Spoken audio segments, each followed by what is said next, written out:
नाम royal Enfield classic 350 gun metal grey. काम riding के लिए परफेक्ट। वजन सामान के साथ 250 किलो। Fuel capacity 13.5 litre. शरीर का नाम इंसानी जाति। अंकुश कुमार उल्फ गुज्जर। काम दिन में राइड करना, रात में। हाँ जी 1 2 3 1 2 3 4 5 6 7 8 9 9 के आगे कभी नहीं बोलने का, फिर सब गलत हो जाता है। ओके तो कैसे हो आप लोग? एक बार मैं चेक करके आता हूँ, इस वीडियो को दोबारा पॉज करता हूँ, चेक करता हूँ कि मैं फ्रेम में आ रहा हूँ या नहीं आ रहा हूँ। ठीक है, अकेला आदमी क्या करेगा बताओ। ऑल सेट दोस्तों, स्वागत है आप सभी का। फ्रेम में आ रहा है, ठीक है। हर चीज़ देखनी पड़ती है। पेट थोड़ा बाहर लग रहा था तो पेट थोड़ा अंदर कर लिया हमने। हाँ जी, तो जो क्लिप आपने अभी थोड़ी देर पहले देखी, ये क्लिप थी सन 2020 जनवरी का महीना था। दिमाग में एक खुराफात आया था।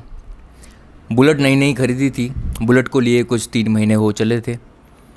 पता नहीं ऐसा कुछ आया कि राइड तो सभी कर रहे हैं, कुछ ऐसा करना है अंकुश जो शायद कुछ ही लोगों ने दिमाग में सोचा होगा। अब कुछ ही लोगों ने सोचा होगा तो वो बंदे ने अकेले सोचा होगा और अकेले किया होगा। ठीक है, तो ऐसे ही एक ख्याल मेरे दिमाग में आया 2020 में कि चलिए भैया कुछ ऐसा करते हैं कि इस देश का चक्कर लगाएंगे, बॉर्डर टू बॉर्डर, समुंदर के रास्ते से होके जाएंगे। समुंदर में उतरेंगे नहीं, बगल में समुंदर होगा लेकिन इस तरफ की रोड पकड़ेंगे और पूरे देश का चक्कर लगाएंगे। बीच में नहीं घुसेंगे, लेकिन बीच में घुसना पड़ा कोलकाता के बाद, जानते हैं आप लोग, पता है मुझे। मेरी जर्नी सीज़न 2 में भी हुई, सीज़न 1 में भी हुई। मुझे 2 सीज़न लगे इस जर्नी को आप लोगों के साथ कंप्लीट करने में। लेकिन अमृतसर में अचानक मेरी तबीयत ख़राब हुई। ख़राब नहीं हुई मतलब कुछ दिक्कतें आ रही थी और ठंडी का इतना भयानक मौसम था, सोलो मैं झेल नहीं पा रहा था। काफ़ी परेशानियों के बाद मैंने ये डिसीज़न लिया कि मैं मेरी बाइक को अमृतसर में ही पार्किंग में लगा देता हूँ और अपना लगेज होटल के रूम में रखकर मैं निकल पड़ता हूँ अपने घर की तरफ। और मैंने वही किया। चूँकि हमारा दोस्त बैठा है महेश शिंदे नाम का लड़का, जिसको लेकर मैं मेरी बाइक को लेने के लिए गया। आप लोगों ने वो भी देखा होगा, कैसे तैसे लड़का घर पहुँचा, हम भी पहुँचे। उसके बाद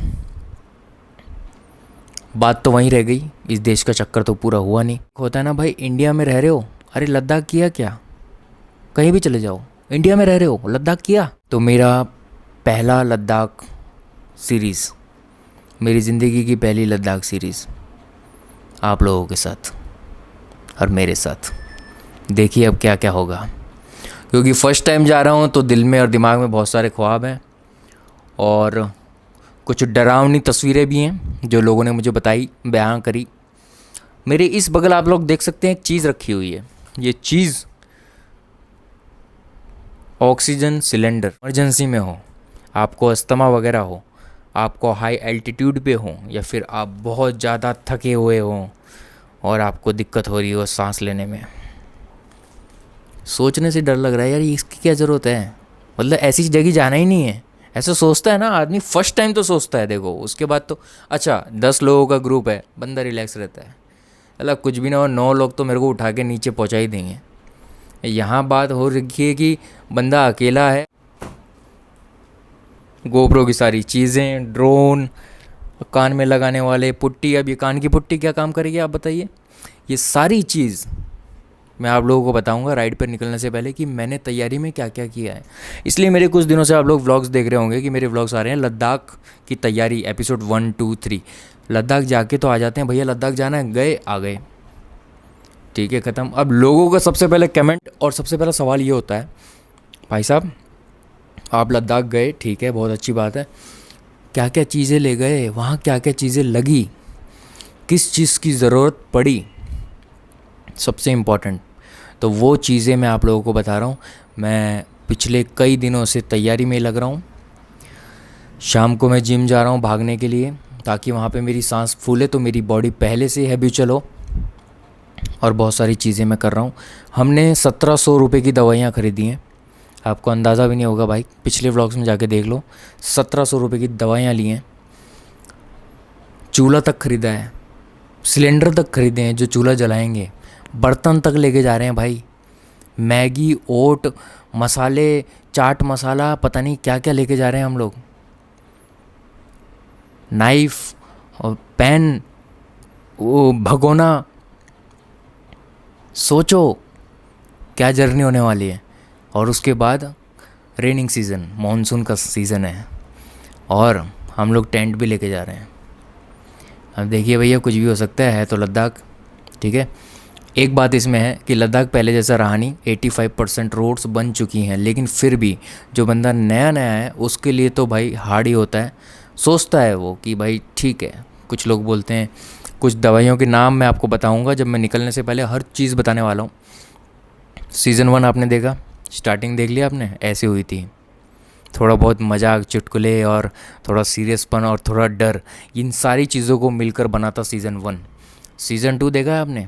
सीज़न 2 तो भाई साहब पूरा गुजरात हमने कवर किया था, गुजरात की थालियाँ, और गुजरात में गुजरात का food, Punjab, Rajasthan, mind blowing. Rajasthan में वो जैसलमेर का वो किला, वो फोर्ट, भाई मैं आज भी सोचता हूँ तो मुझे वो दिन याद आते हैं कि ज़िंदगी में क्या देखा, किन किन लाखों लाखों लोगों से मैं मिला हूँ, हज़ारों चीज़ें करी हैं, इतने एक्सपीरियंस लिए हैं, इतना डर झेला है मैंने मेरी ज़िंदगी में कि मैं मुंह से बयान नहीं कर सकता। आप जब अकेले होते हो तो आपको हर चीज़, एक्चुअली ना वो मेरी ज़िंदगी में आ भी गया है। जैसी ज़िंदगी मैंने जी, मतलब मैंने अकेला जिया, तो मतलब होटल जाने से पहले ही 6 बज गए, अभी मेरे को होटल ढूंढना है, रात होने वाली है। रात हुई क्या मतलब पैक वैक शुरू हो जाते हैं लोगों के, पैक शुरू होने के बाद ही लोग कुछ क्राइम करने का सोचते हैं, नहीं तो जब तक दिन और उजाला है ना, और जो दिन में पीने वाले लोग नहीं हैं, बाहर जाके देख लो भाई, स्वर्ग है, स्वर्ग है ये काम होते हैं दारू शराब पीने के बाद, या किसी से दुश्मनी हो, बहुत सारी चीज़ें हैं भाई। होटल में जाने से पहले भाई ये डर लगता था। अभी समझो मैं किसी होटल में गया हूँ, मैं सोलो हूँ, मैं कोलम में हूँ, कोलम, आप जानते हैं कोलम? अपना मोबाइल निकालिए और मैप में डालिए कोलम, इस देश के किस कोने में, मैं वहाँ हूँ अकेला, मैं उधर की भाषा तक नहीं जानता हूँ, ना वो लोग हिंदी बोलते हैं, वहाँ इंग्लिश चलती है। इस देश में ऐसी भी जगह हैं, साउथ इंडिया तो पूरा डिस्कनेक्ट है। आपको कभी कोई केरला की न्यूज़ मिलती है?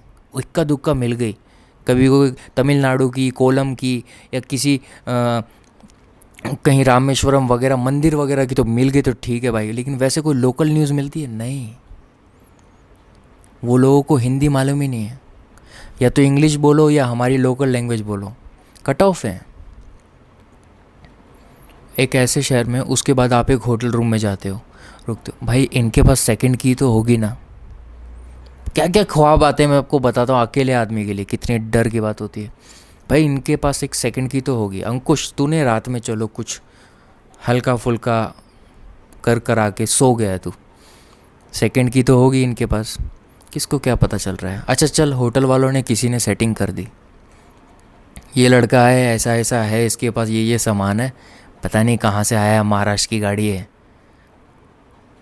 50 किलोमीटर आगे निकला, वहीं खड़े हो जाओ, इससे पूछ लिया है हमने, इसका अगला प्लान क्या है, कहाँ जा रहा है ये, या फिर इसका पीछा करो, ये कर लेने का इसके साथ, ऐसा हो, ऐसा कर लो, गायब कर दो इसे, कुछ भी कर लो। 500, 1000, 2000 के लिए कुछ भी हो जाता है इस देश में। तो वो जो डर था, वो जो सीरीज़ थी इंडिया टूर सीज़न 1, कमाल के दिन थे भाई वो। मैं अपनी पूरी ज़िंदगी, मतलब मैं भूल ही नहीं सकता उन चीज़ों को, अपनी पूरी लाइफ। वो मेरी लाइफ का एक एक्सट्रीम एडवेंचर, एक्सट्रीम एक्सपीरियंस, तजुर्बा। आपके पास 100 करोड़ पड़े हैं ना, लेकिन आपके पास तजुर्बा नहीं है, वो 100 करोड़ बेकार है, वो पैसा बेकार है, आपके पास तजुर्बा ही नहीं है ज़िंदगी का। ऐसा नहीं है कि आपके पास इतना तजुर्बा, इतना तो आपके साथ कुछ हो ही नहीं सकता, कुछ भी हो सकता है, लेकिन फिर भी आप अपने आने वाली पीढ़ी को क्या दे के जाओगे? क्या दे के जाएंगे बताओ? पैसा दे के जाओगे? 4 दिन लगेंगे उसको, उस पैसे को ख़त्म करने में। क्या ऐसी चीज़ क्या दे के जाओगे जो वो आने वाले 100-200 साल तक चलेगी? तजुर्बा, एक्सपीरियंस।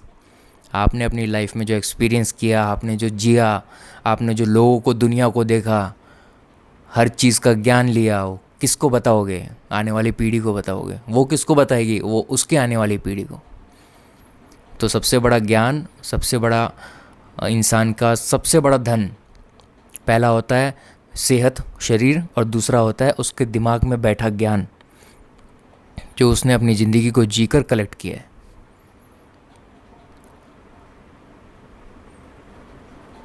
मेरे तजुर्बे में, मैंने इंडिया टूर में डांस बार गया, मैं किसी पब में मैं गया, वहाँ पे लड़कियाँ नाच रही हैं, मैं भी नाच रहा हूँ, मैं बियर उड़ा रहा हूँ। कुछ देखा आपने? मैंने 12 ज्योतिर्लिंग कवर करने की कोशिश की, मैंने 3 धाम की यात्रा की। इससे बड़ा कुछ नहीं हो सकता मेरे लिए। क्या आप अपनी दोस्ती यारी में घूम रहे हैं, आप इधर उधर 2-4 लाख रुपए आप खर्च कर देंगे? कर देंगे, नहीं पता चलेगा, हो जाएंगे पैसे खर्च। लेकिन मैंने उस पैसे को अपने तजुर्बे में लगा दिया। मुझे पता था वो खर्च होगा, वो घर में बैठे बैठे खर्च होगा। आप बैठे हो, कोई मुसीबत आ गई, हो गया। मैंने उसको तजुर्बे में लगा दिया। मैं 1-2 करोड़ की बात नहीं कर रहा हूँ, मैं बोल रहा हूँ 3-4 लाख रुपए ट्रैवलिंग में। और सच बताऊँ, हिच हाइकिंग वालों से मिलो जो पूरी दुनिया घूमते हैं, ट्रैवल लिफ्ट ले लेके घूमते हैं भाई। उन्होंने बोला हमारी जेब में 500 रुपये का नोट रखा था, लोगों ने खाना भी खिलाया, लोगों ने लिफ्ट भी दी, लोग इधर से उधर लेके भी गए, हर चीज़ हुई। इच्छा होनी चाहिए, मन होना चाहिए। अगर मन नहीं है तो ज़िंदगी में कुछ नहीं हो सकता।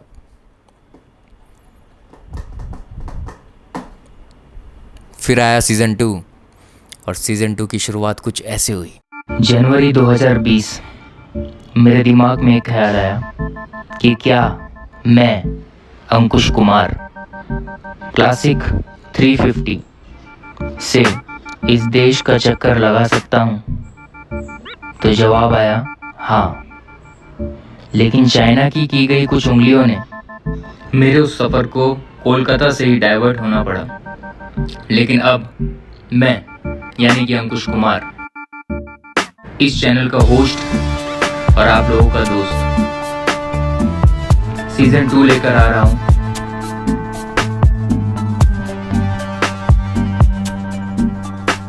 बस बस बस बस बस बस बस बस।